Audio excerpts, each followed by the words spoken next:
All right, everybody. I am here with Froggers and Abinus. You guys want to go ahead and say hello? Hello, everyone. Hi, world. All right. And Froggers, what loadout do you want me playing? Oh, fuck. Uh, play support and take the flamethrower. Oh, fuck! No! Why have you done this? Onremagen, pal. Good luck. Field challenge. I knew this was gonna be one of the ones that was gonna happen. That flamethrower was gonna come in. Well, you forbade me from pinning in medic, so I would play it if my newbie self had ever spawned as one, but it just never happened. And then I found out once I got into the comp scene that it was a terrible class, and then from there it just it lived on. Well, I'm in the back of this truck that we're in, Froggers, and Hans and his 7 twins are all ready to go to war, so let's go get it. All right, so kicking it off, Froggers, what were you doing before you came to HLL? well, good question. I was just playing a lot of variety games. The main games I was playing were probably World of Tanks, World of Warships, War Thunder, a shit ton of Minecraft. Yeah, not really that many shooters other than Call of Duty and Battlefield. Right. What about you, Abinus? What were you up to? Oh, man, that's a loaded question. I think for me, the main game I've always played and the main game I've always kind of been attached to is EVE Online, which is an MMORPG. That's kind of been the foundation of what I do. But I've played a ton of other things. Right. Lot of shooters, lot of kind of like Froggers, just a lot of little different things. But EVE Online was always kind of like home base. Right. So actually, on PS3, I played a game called Dust 514 that was connected to EVE Online. Yes. That's what Yes. my profile picture is actually, a Caldari Assault, because I was a state enjoyer. That was my team, dude, the Caldari State. Dude, capitalism to the end of time. Come on. Yeah. Absolutely. We love that. Yeah. For Dust was a game that had a lot of cool ideas and a lot of cool potential, and they've just come out with a new FPS, the people who make EVE, and we'll see how that goes. I'm not in love with it yet, but it was a cool idea as a tie-in with a real-time shooter versus MMORPG universe combined. Yeah, I was very invested in that community too, but I'll try to stay on track here. I could talk for hours about that, but so what got you guys into HLL? Supply chain profit. Yeah, Froggers. You just I think I saw a Jack Frags video that that promoted the game in the very early alpha, just as it came out in early access, and I was like, oh yeah, this seems pretty cool, and I was always just picking between whether it was gonna be Postscriptum, which is now Squad 44, I think, and Hell Let Loose, and I picked this game, and I'm still here playing after 5 years. Right. And then what about you, Abinus? What got you into the game? Well, I was not really an early access supporter in the sense that I wasn't tracking the game through Kickstarter or anything like that. It was Kickstarter, right? Yeah. Yeah, I wasn't tracking the game through Kickstarter. I honestly just kind of stumbled upon it one day and I was like, man, I've always wanted to, LARP and lead squads and tell people what to do in a game that puts me in a World War II uniform. And oh boy, did I find that in this game. And then I played it a little too much. And by a little too much, I mean a lot too much. I was literally playing probably 6 to 8 hours a day. And yeah, it was just a new challenge. I could see the potential in the game. When I had first started playing, and I think Froggers would say the same thing. The game definitely skewed more European than North American in terms of the player base. And early days was 1 or 2 servers of people playing. Maybe 250 people were on any given night. On a Saturday, it might be 400. and that was it. So it was pretty tight knit community. You saw a lot of the same people. It was a different kind of vibe than it is now. Right. So, how long did it take you to get involved with a community? Either one of you, that is. I'll let Froggers go first because he's such a gentleman and always lets me Oh, talk. thank you. Yeah, I basically started playing on the 82nd server back when it first launched in August of 2019. And the first time I joined, there's lore behind it. The first time I joined was December or January of 2019, 2020. And I really got involved when COVID hit. I think there were weeks where I was playing 8 hours a day with everyone that was in the community then. And that's how I got really involved. And I'm still here. I would say same exact story as him in the sense that COVID, with my job I was working, like I basically was working from home for the better part of, first 6-7 months of 2020. I kind of got lucky with community building. I had kind of had a small group of people that I've been playing with. And we were all just kind of looking for something, I think. And, we just kind of stumbled upon Godsend, who is a pretty well-known figure in HLL, and his story should be told more. Kind of stumbled upon him, playing with him a few times, and he'd always had talked about wanting to build a really nice community with, just a good foundation for, playing with a bigger group, bigger team, having a pretty fun and engaging community. And, I was just like, screw it, let's just go for it.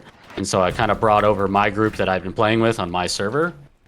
And we just kind of brought him over to him, and then we just kind of grew it from there. It was quite the project. It took a while, but it was really something. Right. And is that how HLTC came to be? Yeah.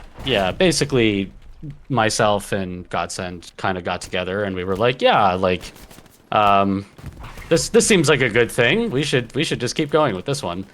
And so we just found, I think, a niche in the community. Kind of like a laid-back atmosphere, fun. We weren't really thinking about comp at all when that community was formed. It was more so just like a group of people to play with.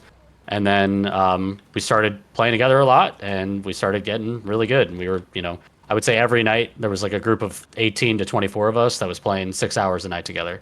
Right. So we got pretty clean with each other. We got pretty, we got pretty good, I think. And then, yeah, it was just a fun opportunity to kind of jump into a new environment. Like I hadn't really done an FPS community before. I'd done a lot of other communities, so yeah, it was just like a really cool new thing, and we all just kind of jumped headlong into it and went for it. And then, how long did it take to get involved, like in a competitive sense? Like when were the tournaments kind of? Well, I think Froggers may or may not remember, and some older Hell Let Loose players may or may not remember, but there was like a tournament ran in the fall of 2019, I think, right? That was like the first real like 50-on-50 tournament, and it had some kind of interesting rules, but it really was like the first time I think the community like full on engaged in trying to put together a competitive scene. But I think everyone would agree that that tournament was riddled with kind of a number of issues. I don't remember all of the specifics. I wasn't really into the competitive scene at that point in time. I was more so focused on just the community building aspect and just kind of LARPing with my friends at night. But yeah, maybe Froggers knows more or remembers more than me. Not about that specific tournament because 82nd wasn't really comp involved that early in the comp scene. I think the first time we really started playing organized 50s at all was early 2020 maybe. And yeah, I think the first tournament we fully participated in was 18s or the first edition of seasonal. Other than that, and lots of public events that were being organized by people like Soundboard or by teams like HLL and Team Dix and others, but not really comp yet that early. Right. Yeah, and to add to that, it like the early competitive matches in Hell Let Loose didn't feel like comp like it does today. It was No. very different. It was very much like, okay, how are we gonna do this? A lot of a lot of like scat. What is that? Strat sketching. I couldn't think of the man. That was a tough alliteration. A lot of that, just like looking at the map and like early stages of like picking spots. I mean, nothing to the level that comp has kind of developed to now. Yeah. Just kind of the wild west of plans and stuff like that. Yeah, it was a different vibe. Yeah, So- and people didn't understand the game mechanics back then, and art, for example, the biggest one is RT not being used in some comp matches at all. There's been so much development in the comp scene ever since it first began. It's really impressive to see where it is now compared to where it used to be. So, like, what were the strats kind of like back then? Like, was frontlining even a thing, or was everyone just trying to, like, flank, pretty much? Ooh. If I think back to, we played HLLTC played our very first competitive match ever as a group back in like April or March of 2020. Again, like kind of height of COVID, right? Like everyone was home. And yeah, like we just kind of accepted a match against Team Dix. We had been in a pub game actually with a bunch of Team Dix members, C-Dub included, who was in Team Dix at the time, and we kind of had a really crazy close public game with them, with a lot of us on one side and a lot of them on the other side. And they basically came forward and were like, "Hey, like, you want to play a match?" And we were like, "Sure." And we didn't know anything about cop matches at that point. So like we let them pick the map and the side and like all these things that like we were just like, yeah, whatever, we'll just do it. Like we're not thinking about the competitive aspect of that, right? Or the competitive edge. So we ended up playing on St. Mariglees and we played Axis against Team Dix, and it was like a pretty decent match. They ended up winning, but it was like our first foray into like what competitive looked and felt like. And yeah, I mean there was a lot of planning that went into that, but I mean all those plans kind of fell apart in reality. Like we had the idea of assigned squads doing certain things, defending, attacking, all that stuff. I think was there, but execution wise, definitely not that great. But obviously got better over time. I think I remember seeing Godsend's video about that match. I rewatched it quite recently. Yeah. Uh, It was a great video. It was super well done. The production quality on that is just on that specific video was so impressive to see. He was really invested in it. And I'll just take a minute to just shout out Godsend Dave. Like he was really, really fucking invested in this game, and he, again, kind of ahead of the curve. We both were in terms of like committing time versus where the game was at. We just, the best way to explain it is we were kind of spent both emotionally and creatively by the time Hell Let Loose really got to a place where it is now. Yeah, it was a great time though. Like some of the best gaming moments of my life and some of the best friends of my life still like are from HLLTC days. So we definitely had a great thing going there. And we were always super friendly too with groups like 82nd and 7th Cav and all these other groups. And of course, 82nd was one of the first teams to compete in the first ATB18 tournament that we sponsored. So definitely was really trying to get a solid community built that was really engaged in like actually, healthy competition, not like super toxic bullshit, Right.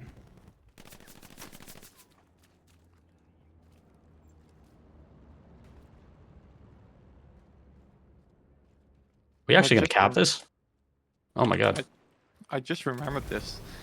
Back then we also had, when HLLTC was still around, we had the server message constantly promoting you guys.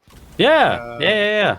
You saw that in a lot of servers, basically forwarding them to information sources about how the game plays and all that kind of stuff. But you don't really see that anymore. You don't. Yeah.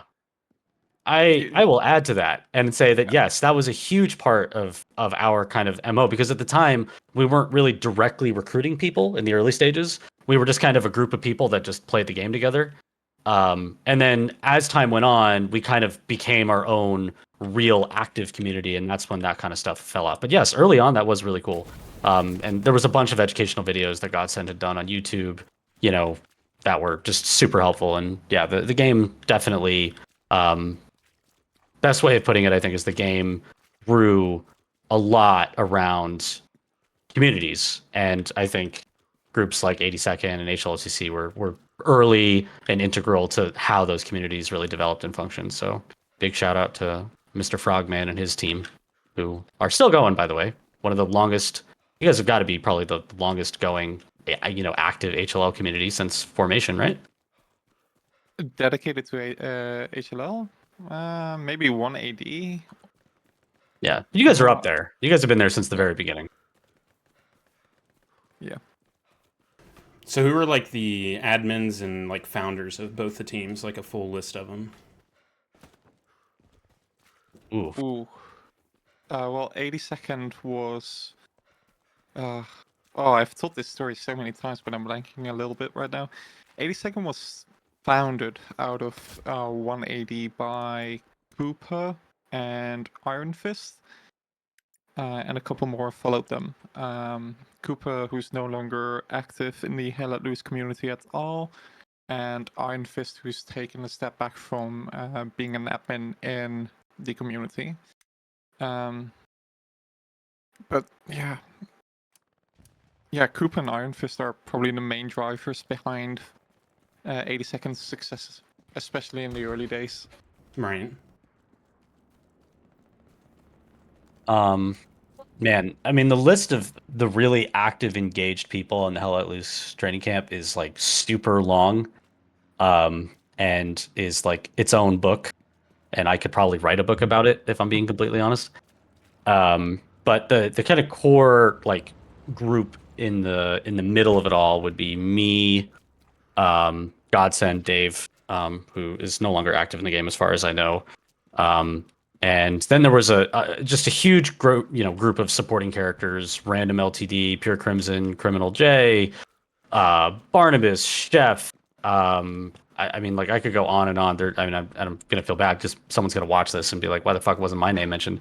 But there was probably like 20 people that were really integral to the way that the community kind of developed and grew. It was really pretty impressive. And yeah, I mean, there were a lot of people. It was I don't even know where to begin with that. I'd have to literally pull up the roster and look through everyone, because honestly, so many people were influential and important that it's hard to like just call out specific names. I'm being completely honest. Right. So did either team, like, kind of during the early stages or any tournaments really, did either team ever win any tournaments? Sorry, my voice is going. What the fuck? Well, I know for sure that 82nd won one. We did. What do you mean you did? You dummy? I think they're the 18s, right? An 18s tournament. Yeah, you guys won an 18s tournament. Yeah. Oh Yeah, my we won that. god. Yeah, not any of the 50s or 49s. We are yet to get like a big trophy for one of those. We won the ECL division we played in, but that wasn't like among the top dogs yet. Right. We're getting there slowly. I will say from an outside perspective, when I first like got into the higher level comp scene, 82 AD was always a very scary team in 18s to play against. And in 49s, I've noticed like in the last 6 or 8 months, I feel like y'all have gotten like pretty fucking crazy in that format. Like very strong team. Yeah, so we've improved massively, and that's all thanks to guys who are putting in massive amounts of work. People that come to mind specifically are Star-Lord, our hidden puppet master in all the Orgas, Dan, Tristan, Kolstad even. There are so many people that are very important to the team, and that have spent countless and thankless hours into making the team as good as it is today. And I just wanted to give those guys specifically a shout out. But when it comes to 18s, yeah, we've been a pretty strong team there, for a very long time. Even to the point where teams don't really want to play us anymore, even in tournaments, which is frustrating. But Right. what can you do about it? So has Yeah. oh wait, sorry, go ahead. No, go ahead. Has 82 AD had any like fragmentations or anything like that through the years? Because I know there has been a lot of that around the community, and I will speak on HLTC because I also think that's a pretty integral moment in the time space of Hell Let Loose. But has 82 AD ever experienced anything like that? Oh yeah, definitely. There have been lots of fragments spitting off. I think there's only one instance where it actually formed into a new community. That was Odd Company. I was a part of that split initially, but I came back anyway because it just didn't feel at home there. Right. So I came back. But yeah, just squads leaving to other communities, to WTH, DC/XD.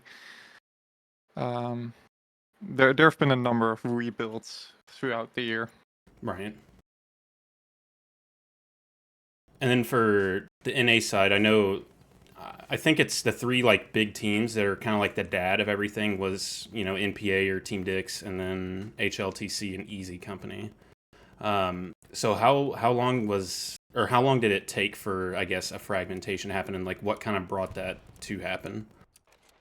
So I think HLLTC kind of met a natural like end as like we would casually define the HLTC when most of the people at the top that were kind of active and engaged in trying to make things happen just got burnt out. Right. And there was just a general sense of burnout. And most of that, I think, on my side, came from developing and creating the 18v18 tournament, which was absolutely like a huge amount of work and time and energy.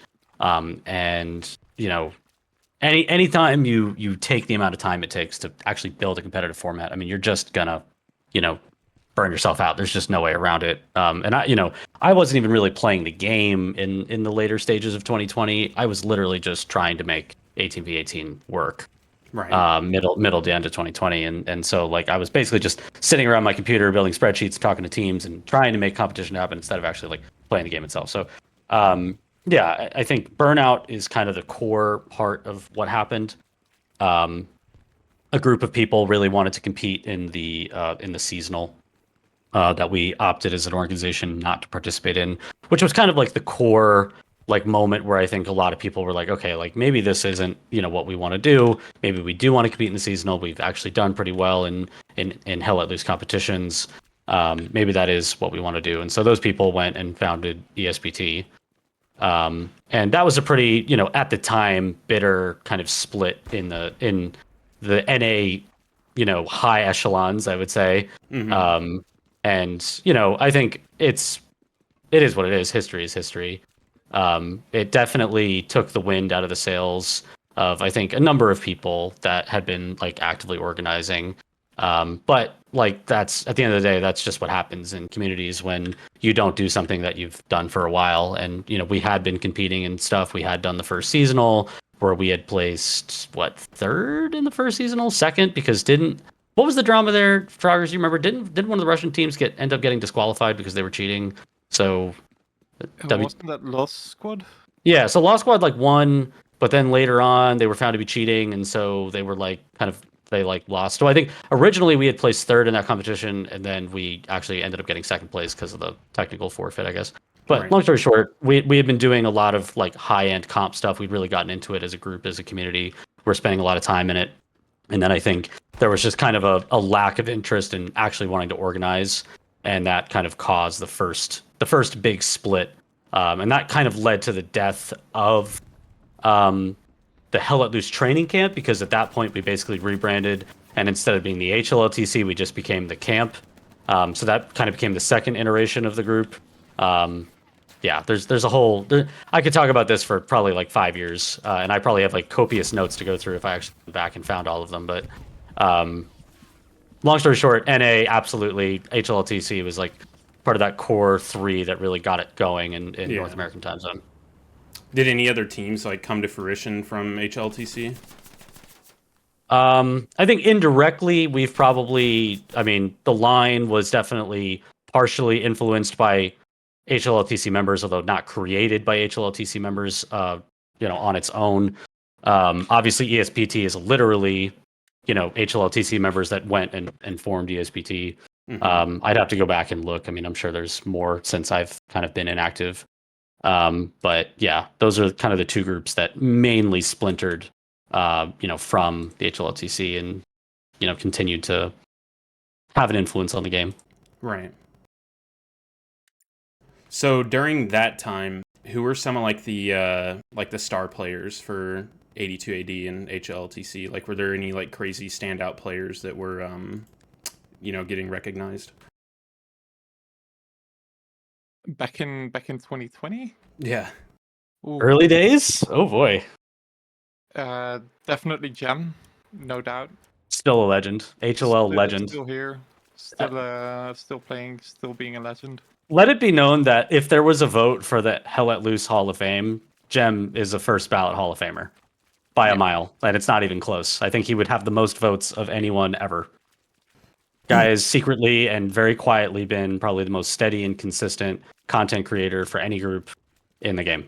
Like, he's awesome. Gem, I love you. I actually plan on him being the next 82 AD guy to interview, but I haven't messaged him yet, but it will be coming up. So if he watches this, just know, I'm coming for you, dog.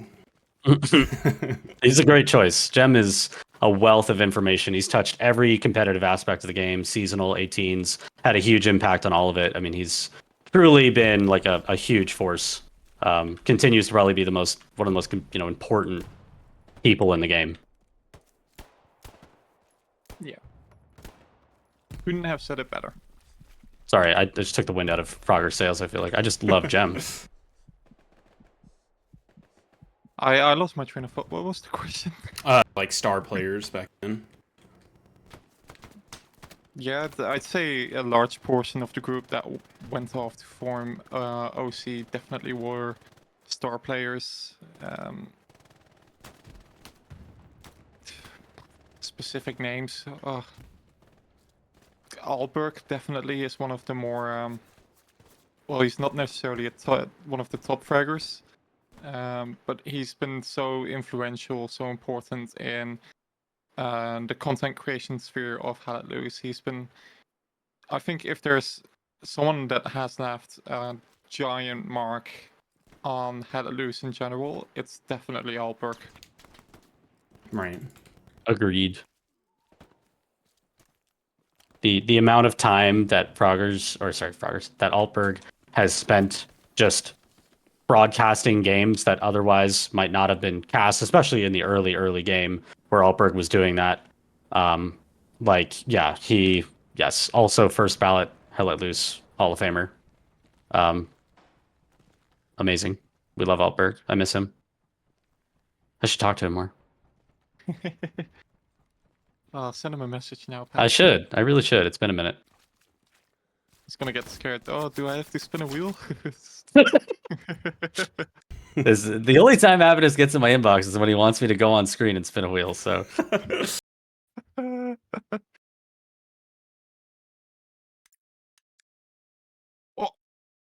just got run over. Oh, okay. I just had probably the best kill of my entire playthrough so far. That was nice. Okay. Top fraggers, Hell Let Loose. I mean, I have to shout out Random. Texas boy himself. The true essence of Texas flows through Random LTD. He along with other people like VT Viper, C-Dub, of course, although maybe not like top tier shooter. C-Dub was a top tier, strategic tactical organizer. Yeah. Who else? Menthol Sushi was like top tier. There were a lot of like early players that ended up like obviously being big players for other organizations as well. Rico, of course, Sergeant Rico, Free Rico. Um, all of these characters were all kind of HLLTC people, and then brought their game to other communities as time went on.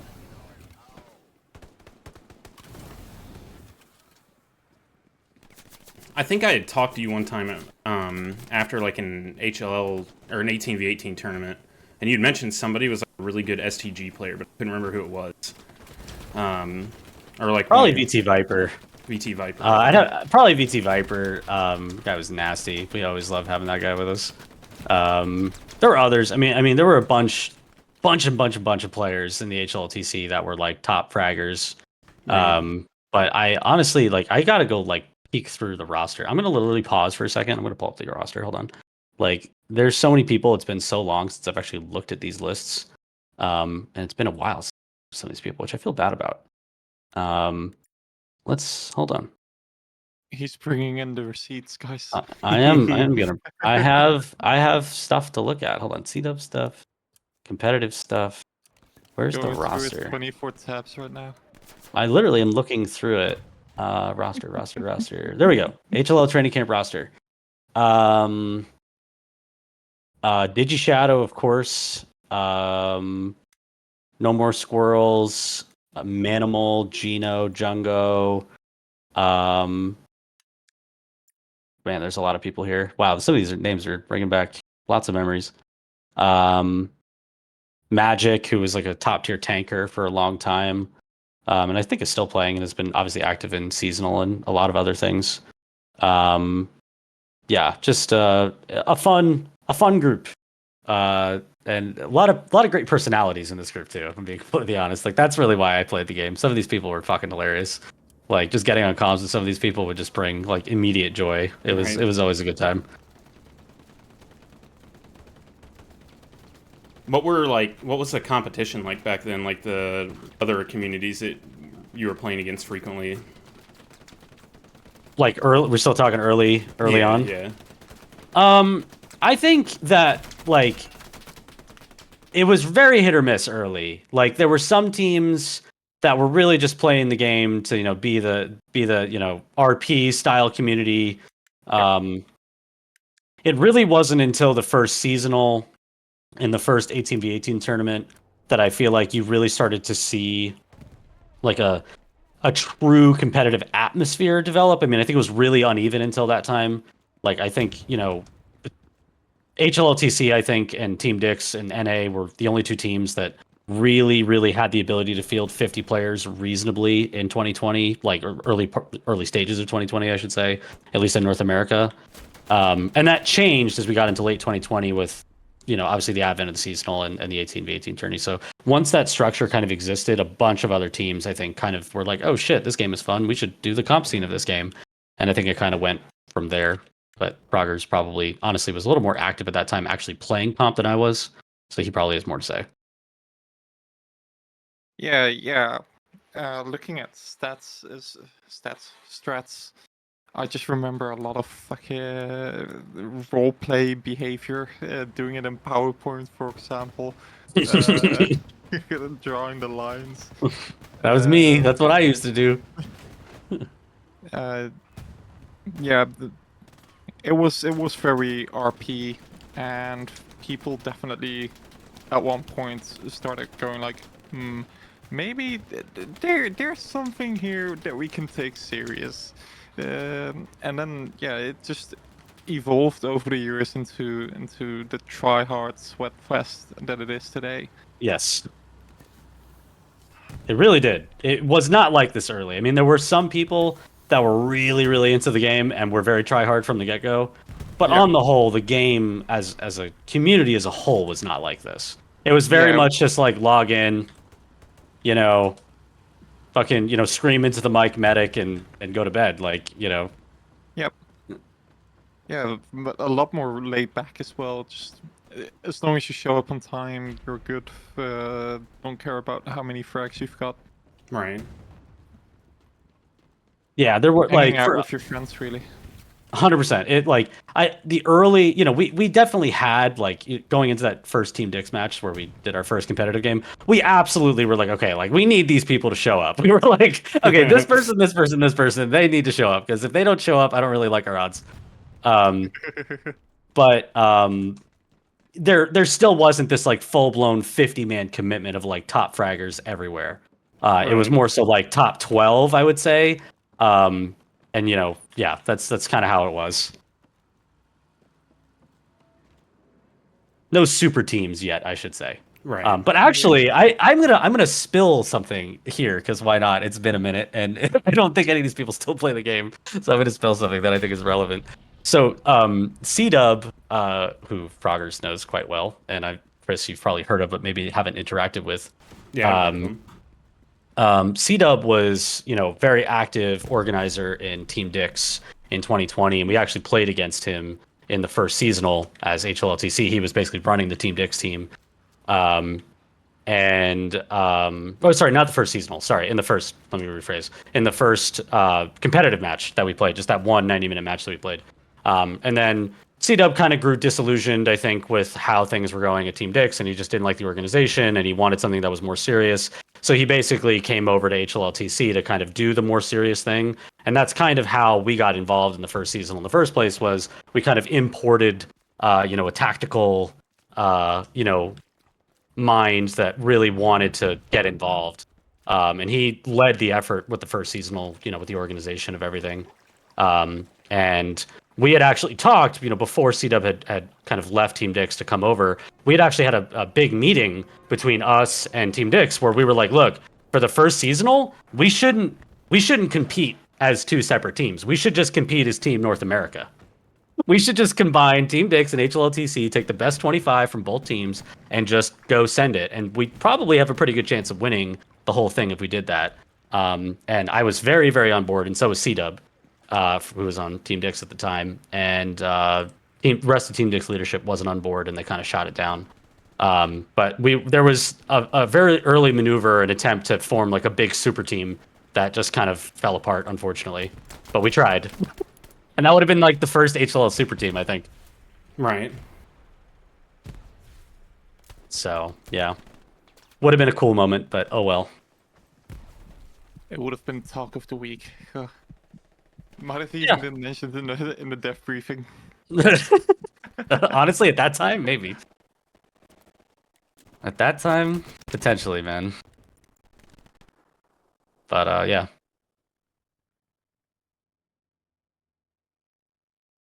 So going off of the HLTC timeline, after that had kind of, I guess fizzled out, what did you start doing after HLTC, Abinus? So I was a part of the group that stayed to help try and recreate something, which I think was mildly successful. I don't think it was like a humongous success, but it was still like a lot of the core players were still there and a lot of the core players were still active. And, we did still do things like we still competed. We still did competition. We still played the game as a group. We still like had a good time casually. Like we didn't really let the split try and affect us too much. It obviously did from a competitive side. But yeah, we tried to kind of pick up the pieces and go at it again. And we did camp for a while. And we still competed seasonal. We competed in the 18 tournament, the second one. And then comp just kind of fizzled out a little bit for us over time. I think people just started moving to other comp teams, and there were a lot of factors which would be, kind of besides the point.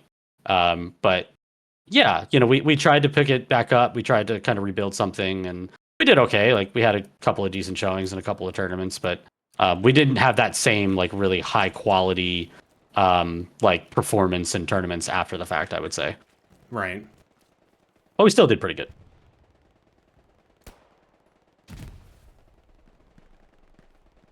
How long was it around after that? The camp? Yeah. I would say the camp pretty solidly until early 2022. I'd have to go back and look at the fucking date logs. It's been a minute, but at that point the line had kind of absorbed a decent amount of like the camp's active HLL player base. And then everyone else had basically gone to ESPT. And that's pretty much where all of our players ended up going was ESPT in the line.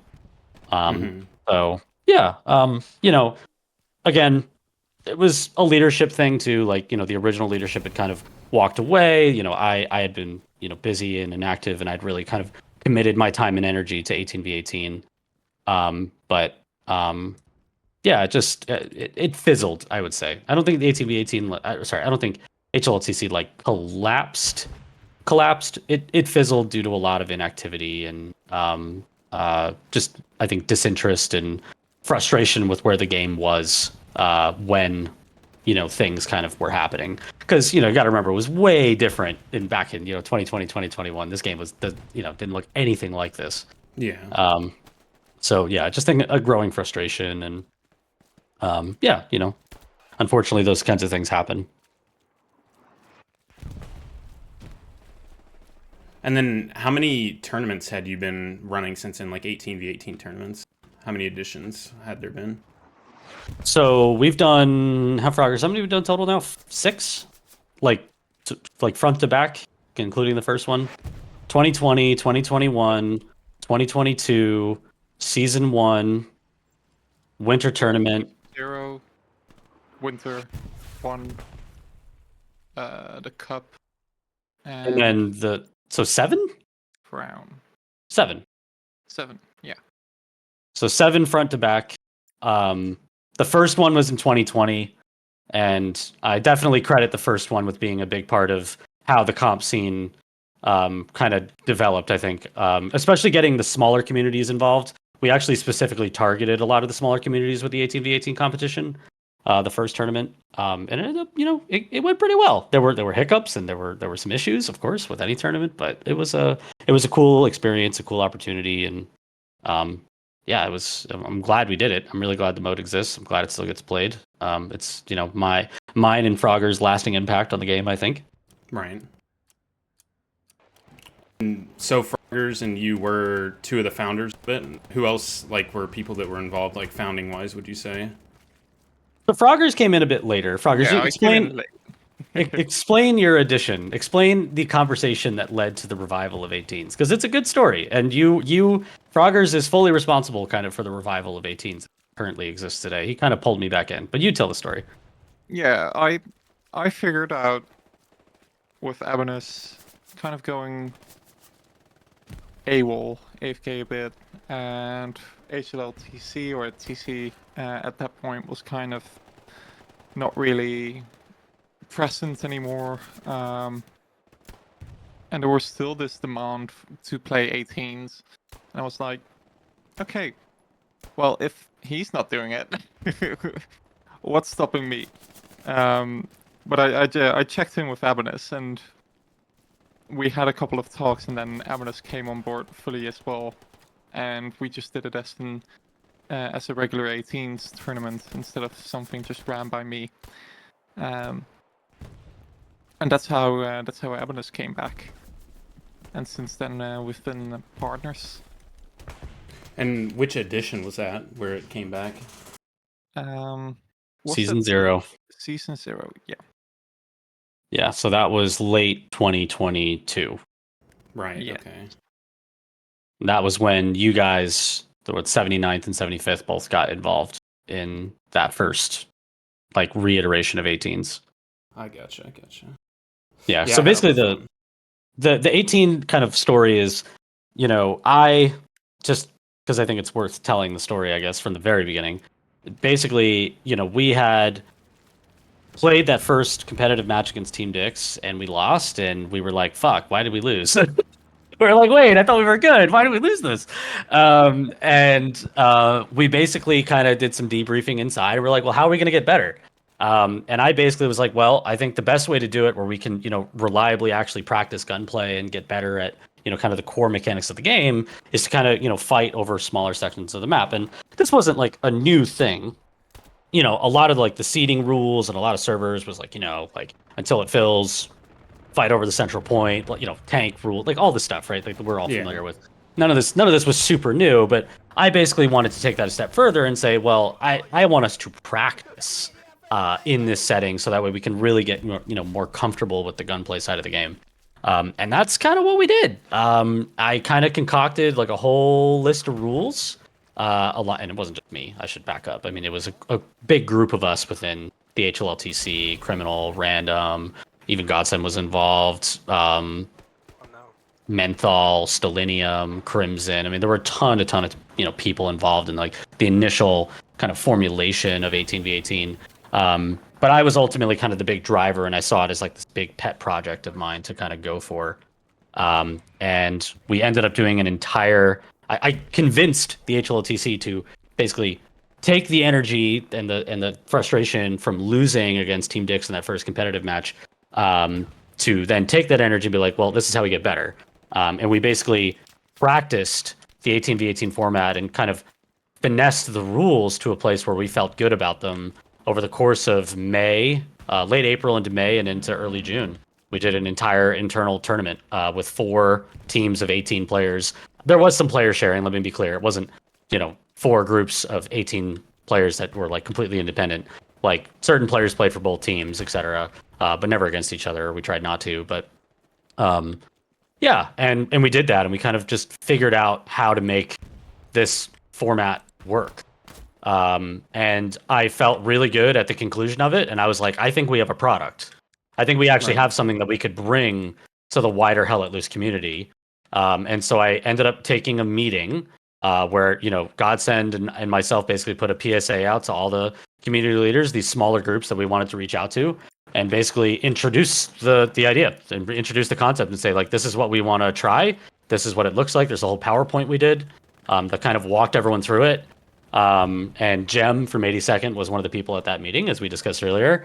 And we just kind of figured it out. We just kind of were like, all right, like, I think we should try this. This is what it'll look like. This is the format. This is the timing. These are the rules. And I kind of just convinced a bunch of communities to just be like, well, we got nothing to lose. We might as well try it. And we did that first tournament with 10 different communities because HLLTC fielded 2 teams, Shield and Sword, throwback. And we did the first tournament, and the combined team of 20th and Easy won the first kind of introductory international cup in 2020. Back when there was no admin cam, and we literally did live streams of a map to show what was going on because there was nothing else you could do. So Hell Let Loose has come a long way since then. Right. But yeah, that was really the first competition. And right after that, seasonal happened. And C-Dub and Heidegger were really the 2 main drivers of the initial kind of seasonal season. And yeah, and the rest of HLL comp scene is kind of history from there.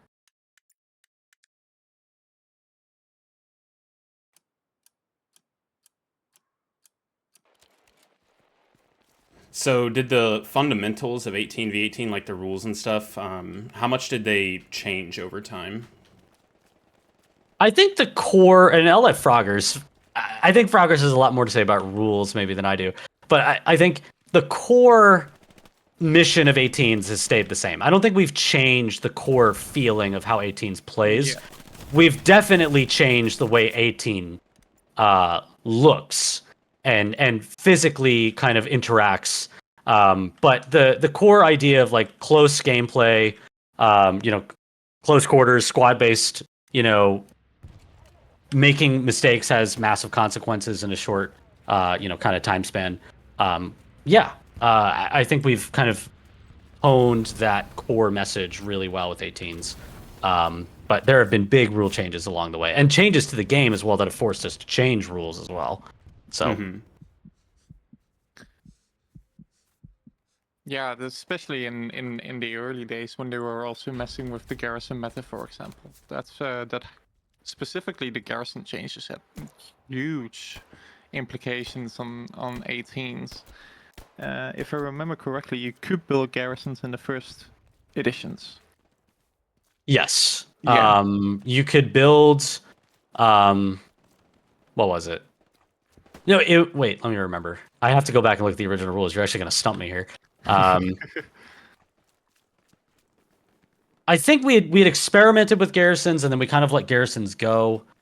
I forget. I have to go back and look, but Yeah, because you had that period of time where Black Matter was really playing with the garrisons, how they operated, how they worked, where you could build them, how expensive they were, spawn times, block radius, that kind of stuff. They were all over the place with it, and during that period, I remember the rules just basically going from garrisons is something that you can build to garrisons being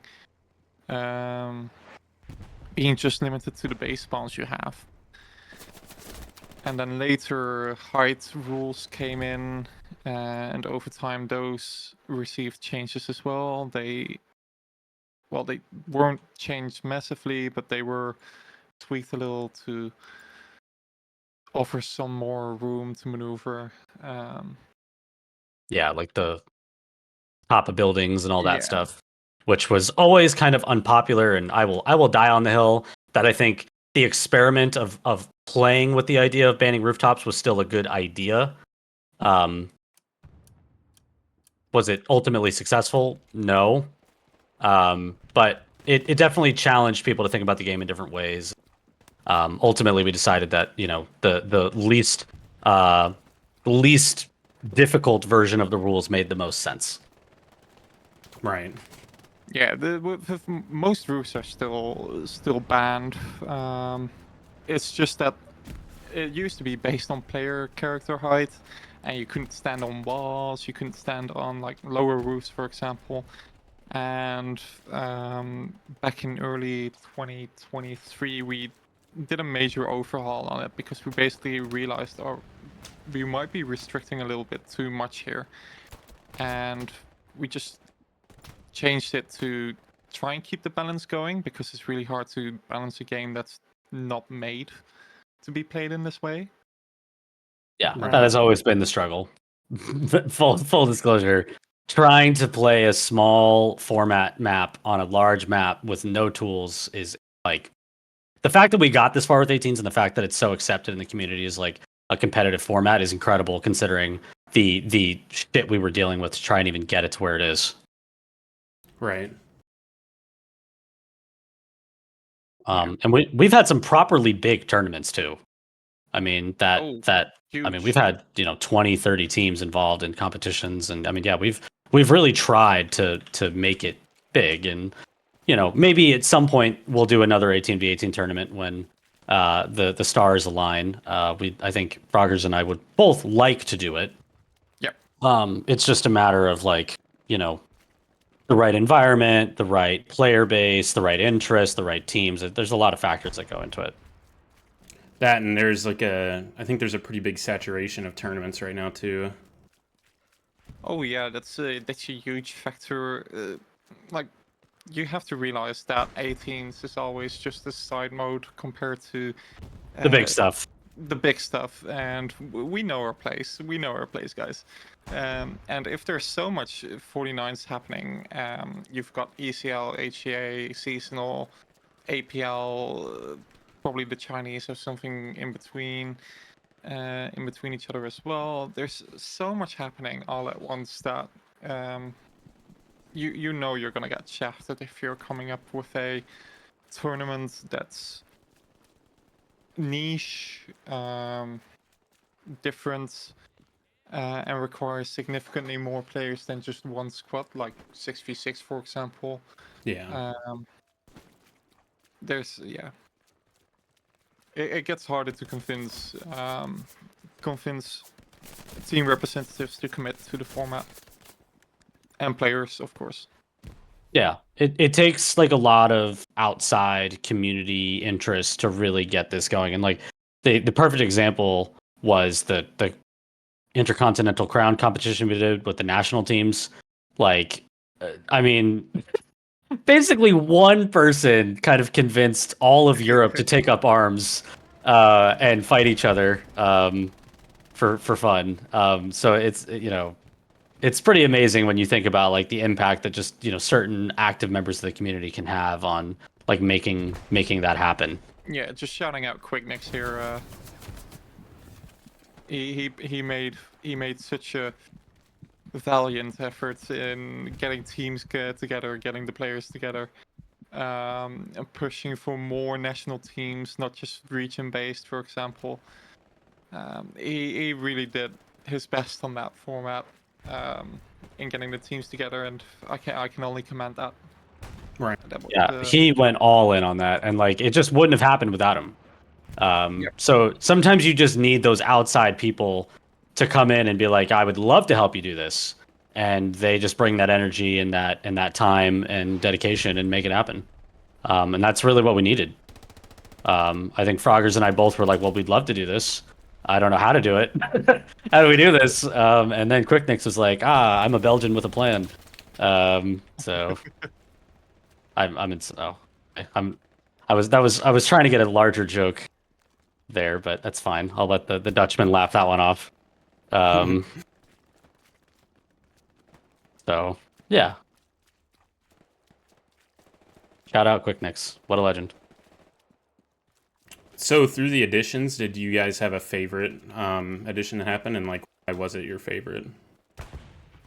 I mean, season 0, just for the fucking chaos of season 0, I Oh. think it was so good. Like, just the storylines and drama that came out of season 0 were just so great. Like the amount of shit posting that happened in that Discord over the course of 3 months was just like a mountain of salt. Right. Mountains. Yeah, I mean, and in the back end too, I think Froggers and I both were like trying to really make 18s like a bigger thing. And we had like a lot of ideas and concepts, and we were doing bigger planning. And then we were constantly just brought back down to earth by like just shenanigans that kept playing out. Like the still my favorite moment I think of any tournament ever was just the was season 0, I think. One of the first weeks was a team basically coming in and not even being in the competition, agreed to like scrim DC, and then proceeded to completely ignore all of the rules. Like literally just ignored every single rule that there was. And then said GG no re, and then all left. And like I just remember Quicknix DMing me just fuming, like just being like, what the fuck was this? And I'm like at work, like trying to figure it out. I'm like, oh shit, what are we gonna do this? Yeah, so like there were just always little shenanigans playing out with 18s, and in hindsight they're fucking hilarious to think about. Yeah. But yeah, no, we had a good time. 18s was fun. What do you think, Froggers? What were your fun times? The time difference between you and me calls for so many funny moments where I just wake up and the Discord is burning down, and I'm like, what's happened now? Yeah. You're scrolling past like 300 gifs being sent. And you see you look at the other log and you just see ban. Like, trying to unwrap what has gone down at night was just I couldn't spend my Saturdays and Sundays better. Yeah. Every weekend was a blast, and like the whole fish flinger scenario was also just an entire saga. Like that literally took a year off my life. Like that whole thing, like the amount of time I just spent at night just trying to like make things happen, and yeah, just 18s was such a passion project, like, and it still is. And Froggers is, by the way, the true MVP of 18s, because without Froggers we don't have 18s in its current capacity. And yeah, that's why I wanted to do this interview with him. I love him. We've spent maybe too much time together on Discord. I know all of his musical interests. I know what he likes to talk about, and we've definitely created a good thing and made good things happen. So, 18s has been a fun time, and like it's crazy to think that we actually have done like 7 fucking tournaments of 18s. Like I think about that and I'm like, holy fuck, like that's a lot. Season 0 was a lot. The winter tournament we did, which was like kind of a clusterfuck, was also a lot. Yeah, it was a time. It was a time to be alive. So going back to the season 0 real quick, I actually talked to Chips, which he became a part of the staff in 18s. You know, because we were on the same team and everything. And he actually told me the story of the team that came in and did that, which I actually asked Muck Snapper about it in his interview because I don't think he'll care for me to mention it because it was already mentioned in his, Gary's OnlyFans, like talking about that. And I remember Chips was in Gary's OnlyFans and sent me a screenshot, and they actually put that in their match history, and it was an 18v18, and they said they 5-0'd. I always thought that was so funny. I remember that. Yep. Yeah, we had just there were as Froggers mentioned, 18s always felt like kind of a sideshow to like the real comp scene of Hell Let Loose, but it didn't mean that there weren't any less shenanigans taking place in 18s. There was always just, some tomfoolery ongoing. And yeah, we I think we built a pretty fun community. I think a lot of people enjoyed their time with 18s. We really cared. Like we tried to really make the shit fun. Yeah. Like it was, actually in our interest to try and make it a fun experience for everybody. And I think most people had a lot of fun. And I mean, there were some crazy good matches. Like some insane matches. I mean, I think back to the Lithuanians playing against whoever. That was like a 9-minute overtime where it just like constantly pivoted back and forth. I still watch that match occasionally. Right.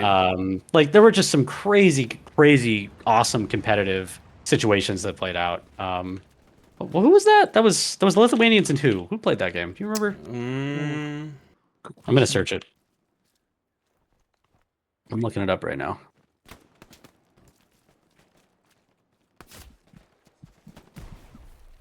This is why we have the ref send the recordings to us. Ducks. it was Ducks and LTU. Oh, of course. Yeah. That was the game. And like literally that was so great. Just watching the chaos unfold in real time. And like the other thing too that we loved was just, the jumping in and actually doing like commentating was so fun. Like I loved when Froggers and I got the opportunity to just like watch games and like comment and watch people play the format that you helped really get going. Yeah, like we really, it was a really great project for, I think, in particular Froggers and I for participating in. But so many other people were involved too. Tom and a bunch of other people in the NA scene like Chips and obviously Quick Nix is the GOAT for the last competition as we mentioned. So a lot of people got involved. So I remember in season 0, there was like a crazy situation where in the bottom group, it was group D where we were all at.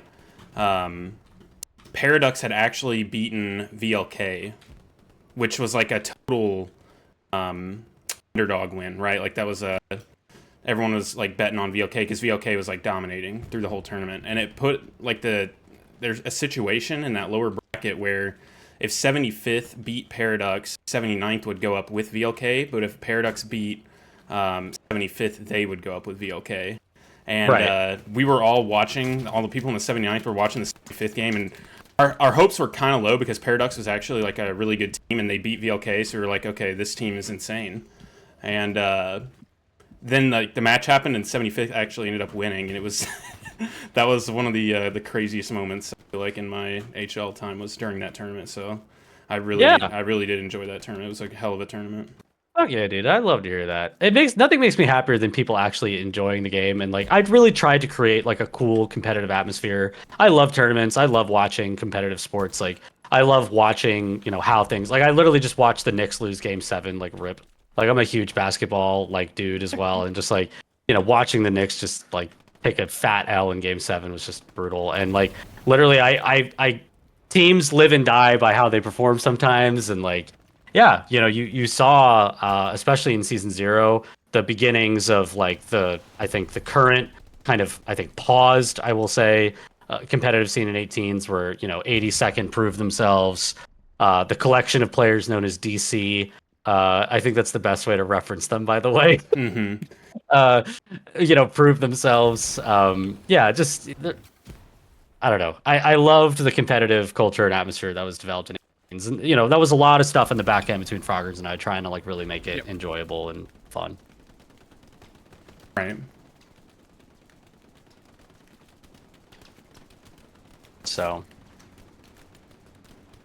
Now, did you have a least favorite edition by chance? winter tournament directly following That season was 0. rough. Why That was was rough. that? Why was that the least favorite? It You just go ahead. followed each other so close, and season 0 already was so many matches of 18v18, and then you follow it up with another like a more regular tournament. It, oof, it was a lot, and it was a lot to manage. It was a lot to play. Yeah, We it was we went a little overboard. it was an organizational mistake. We bit off more than we could chew with the Right. for sure. It just ended up being too much. The core ideas of it were cool, like splitting up North America and Europe into 2 separate brackets. Like there was some cool concept employed in the winter tournament, but on the whole, if we had just waited 3 months to do that, it probably would have went a lot better. It was just so close together, and yeah, it was just lot of stressed nights just dealing with that. Yeah, a good lesson in just make it fun.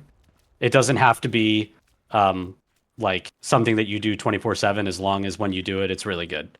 So Right. at that point, Froggers and I basically agreed that quality is better than quantity.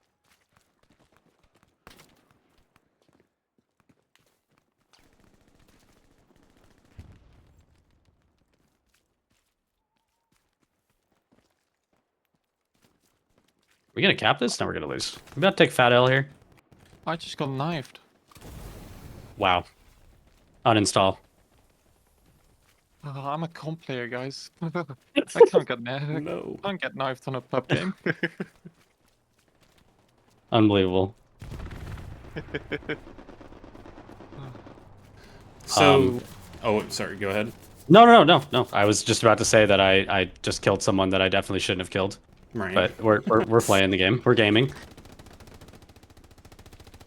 So going over to 82 AD to more present times, as we work our way through the history, what started what is the culmination of things that started the rise? I feel like of 82 AD and the 49 format. Like y'all had some like crazy wins. Like you beat ESPT in a scrim and Greyhounds, and I think that was on SME. What at Greyhounds match?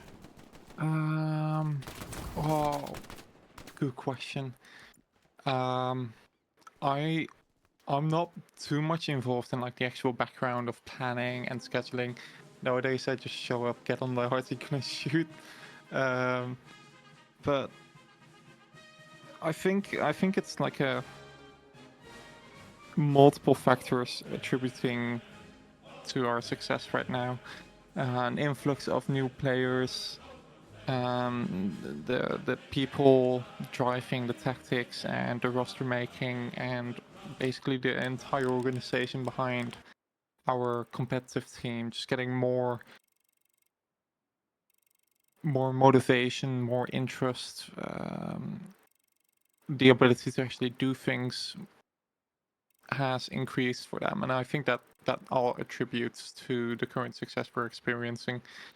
And I think there's just a much better atmosphere right now, a much more competitive atmosphere compared to previous years. People putting in tons and tons of effort into scouting positions, improving their gunplay. Yeah, the whole atmosphere just got more competitive, I'd say. Right.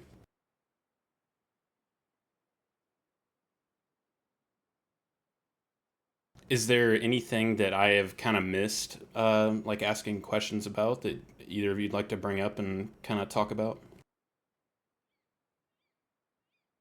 I have a lot of thoughts. As someone who's kind of been out of the comp scene and also out of the game for like a reasonable period of time. But I guess I'll just say this: like, I think, um, the early stages of Hell Let Loose were like truly um, an amazing time to play the game. Like it was the perfect storm of like, COVID happens, everyone's got a ton of time, everyone's just online all the time, and an amazing series and group of communities really came out of that experience of just being home and wanting to play and being invested in a game. And 82nd is a product of that. The HLLTC was a product of that.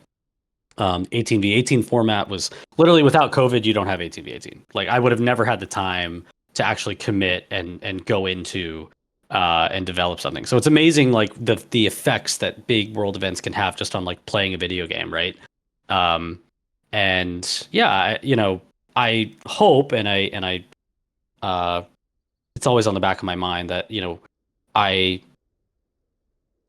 the people that you meet playing these games and the people you interact with and the relationships you develop and the friendships you make like are meaningful even online and um, content creators like myself who wanted to make things happen always needed and really relied upon a steady active group of players who invested time and energy into seeing like an objective or a mission kind of come to fruition. And so I would just love to take a moment to say, like, big shout out to all the people that made HLLTC happen, the camp happen, 18v18 happen. Like, it was no small project to get any of these things where they are today, to get the community to where it is today. The comp scene has come so far.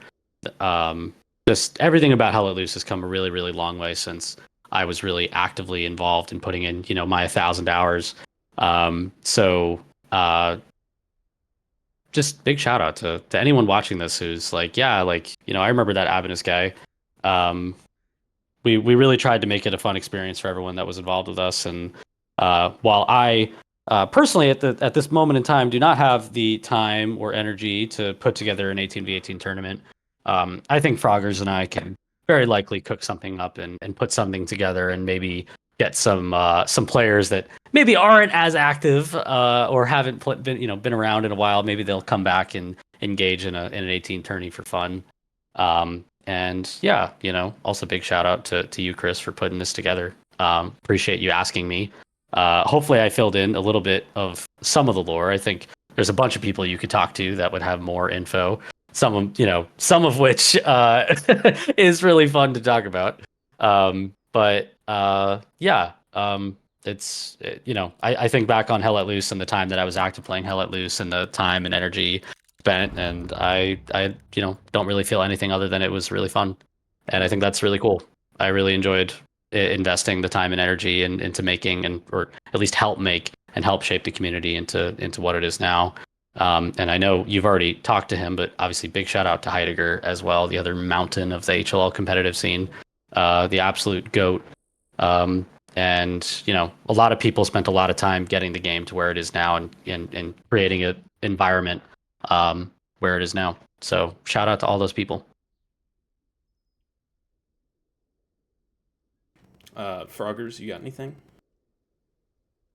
Oh, how do I top that, guys?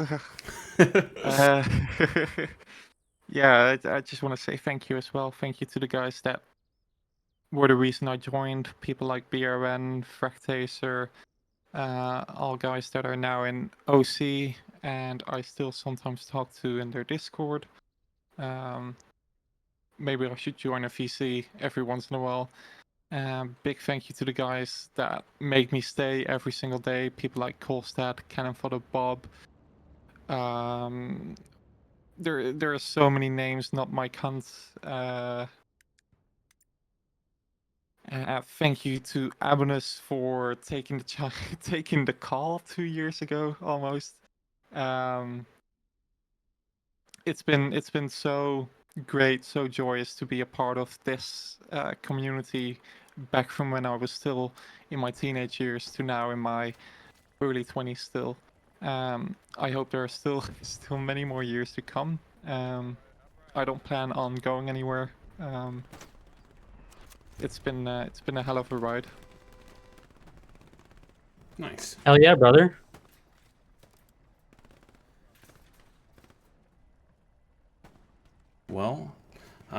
thank y'all for coming on. It's much appreciated, filling in some of the gaps of things that I wasn't around for because I started so late. So, yeah, thank you guys. Thank you. This is fun. Yeah. It's been a minute since I had to really like sit down and be like, what did I do in this game? Yeah, no, it was fun. You get caught up in life, and I got married last year, and working a new job. No, thank you, thank you. You Yeah, get didn't caught up in invite me life. to the wedding. Yeah. Not. All right. You know what? You know what? I'll for the 10th anniversary of Frogger's, I'll third wheel you. I'll make it up to you. Oh, and shout out to Techno. We've completely forgot Techno. It's not that so Oh. Techno was such a like. I still laugh about the first interaction I had with Technofrost where I'm showing him my spreadsheets. So basically, we're putting together season 0, and this is the last story, and then I'll let you go. I swear to God. We're putting together season 0, and some guy DMs me, just shows up in my DMs and I'm like trying to put things together, and I like don't know who he is. And he's like, "Hey, I'd love to help out with 18s. I do like, system administration and like back end." I'm like, "Okay, cool. Well, we could talk." He's like, "Yeah, you want to meet tonight?" I'm like, "All right, sure." So we meet, and I start showing him like all my organizational spreadsheets and all the time and all this energy, and he just like literally is like, "What the fuck is this?" He's like, "You're about to organize a competition with this shit? Like, what are you doing?" And I'm just like, okay. What would you do? And he's like, "All right, let me just automate all this shit real fast." And Techno came in and he literally automated a lot of our back end, and definitely significantly reduced the workload on Froggers, Tom, and myself, which the first 2 weeks of season 0 were fucking rough. Just doing all of that shit. But yeah, shout out to Technofrost, who just had a kid and hasn't been super active, but yeah, he was very, very important to the back end organization of how 18's played out. So, yeah. Right. And then keeping us sane. Yeah. Yes. A lot of late night conversations with Technofrost that always took interesting turns. Yeah, I think Chips actually told me about Technofrost, and I think one time he was like, "Hey, is there anything I can do to help out?" And either you or Technofrost himself had said, "Yeah, you can help me with this." And then he gets into a call with Technofrost, and he's like, "Dude, this guy's like way smarter than me. Like, I don't even know. I can't keep up with it." So that was funny. I never met Technofrost though, so He would constantly just like expect me and Froggers to like understand like fairly complex like spreadsheet shit, that he was like, "Yeah, like, are you fucking dumb? Like, this is what you do." And like he always said it in such a matter-of-fact way that made me fucking laugh so hard. Like, there's something about him that was always so just fuck. He made me laugh so hard. I think I haven't been called stupid so many times by a Right? person. Same. He would literally just be like, "You fucking idiot." I'm like, "Oh, okay. Yeah, I guess I am." Yeah, He'd no. come in just after a work call and he's like, "Oh yeah, these fucking idiots." And so what's up with you? Yeah, he was always personality. He always had a Uh, good time. So, yeah. That was my final story, I swear to God. all right. Well, thanks again for coming on. I appreciate it. yeah, thank you for conserving this part of Haladu's history. Yeah, it's been awesome, kind of hearing like the perspectives and all the stuff from everyone. I've really enjoyed it. Yeah, I think it's important. I am fortunate that like the old camp server is still active. It hasn't been deleted. And so I sometimes will go back and read some of these old chat channels, and like that's what I was doing earlier today to try and help prepare for this. And I was like, man, like there's a lot in here. I forget some of the stuff that happened. So yeah, just a lot went on, and it's really good to document it so that way, yeah, you can basically draw a pretty, not like a straight line, but like there's pretty clear connection between the current HLL comp scene and the creation of 18s and the seasonal back in mid and late 2020. So it's pretty cool to see 4 years later how it's kind of developed.